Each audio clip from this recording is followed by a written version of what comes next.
মোথা দলের উত্তর পূর্বে রাজ্যে ত্রিপুরাতে 14 পরিবারের 42 জন ভোটার ফের কংগ্রেসে যোগ দিলেন। উত্তর পূর্বে রাজ্যে ত্রিপুরায় সেই ভিডিও ফুটেজটা দেখাবো। প্রদ্যুৎ কিশোর দেববর্মনের ঘনিষ্ঠ যে মোথার জনজাতি ভোটাররা ফের কিন্তু পুরনো ঘর কংগ্রেসেই ফিরলেন এডিসি ভিলেজ নির্বাচনের প্রাককালের মুহূর্তের আগে। সবুজবঙ্গ নিউজ আপনাদের সঙ্গে প্রতিবেদনটি তুলে ধরেছি। সরাসরি সেই ভিডিও ফুটেজটা দেখুন দর্শক বন্ধুগণ।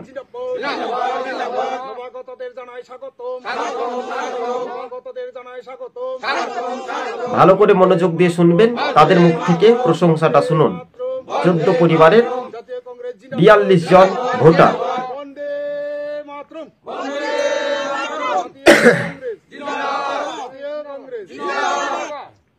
আজকে 37 শিশুমুখ বিধানসভা কেন্দ্রের অন্তর্গত মোহিনীনগর টাক্কাবাড়ি এলাকাতে 14 পরিবারের 42 ভোটার বিজেপি ত্রিপুরা মমতা দল ছেড়ে ভারতের জাতীয় কংগ্রেস দলে সামিল হন।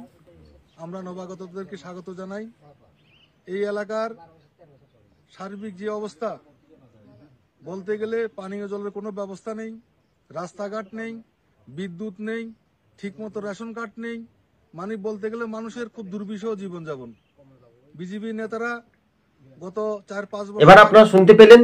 আমরা কিছুটা আসবো প্রতিবেদনে, কেননা রাজ্য রাজনীতির ময়দানে দুই রাজ্যের বিধানসভা ভোট, প্রথম দফা নির্বাচনে ভোট হয়েছিল আপনারা জানেন ঝাড়খণ্ডে 43 আসনে, বাকি আসনে সবে ভোট হতে যাচ্ছে আগামী দিন। কিন্তু মানুষের রায় বা জনগণের গর্জনে সেটাই কিন্তু স্পষ্ট হচ্ছে। ত্রিপুরার ধর্মনগরে কংগ্রেসের আন্দোলনে আরও জোরালো আওয়াজ। কিন্তু মোথার দলের ভোটাররা কেন হঠাৎ করে মন গড়ল কংগ্রেসের দিকে, এটাও কিন্তু একটা দেখার, একটা জানা অজানা তথ্য বিশ্লেষণ করা রয়েছে। যারা এই মুহূর্তে প্রদ্যুৎ কিশোর দেববর্মাকে দেখে তারা যেভাবে আকর্ষণীয় শক্তি মজবুত করে মোথা দলের দিকে সামিল হয়েছিল, সেই মোথা দল ত্যাগ করে তারা কিন্তু কংগ্রেসে ফিরতে চলেছে বা ফিরলেন। এই মুহূর্তে ঋষ্যমুখ বিধানসভার যে 14 পরিবারের 42 জন ভোটার কেন হঠাৎ করে দলবদল, এটাই রাজনৈতিক মহলে একটা জল্পনা তুঙ্গে।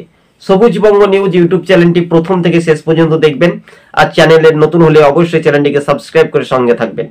দর্শক বন্ধুগণ, আরও একবার আপনাদেরকে সংক্ষেপে জানিয়ে রাখি, যা উত্তর পূর্বের রাজ্যে ত্রিপুরাতে একের পর এক রাজনৈতিক উত্তপ্ত পরিস্থিতির একেবারে মুখোমুখি রাজনৈতিক উত্তপ্ত দেখা যাচ্ছে জনজাতি ভোটাররা।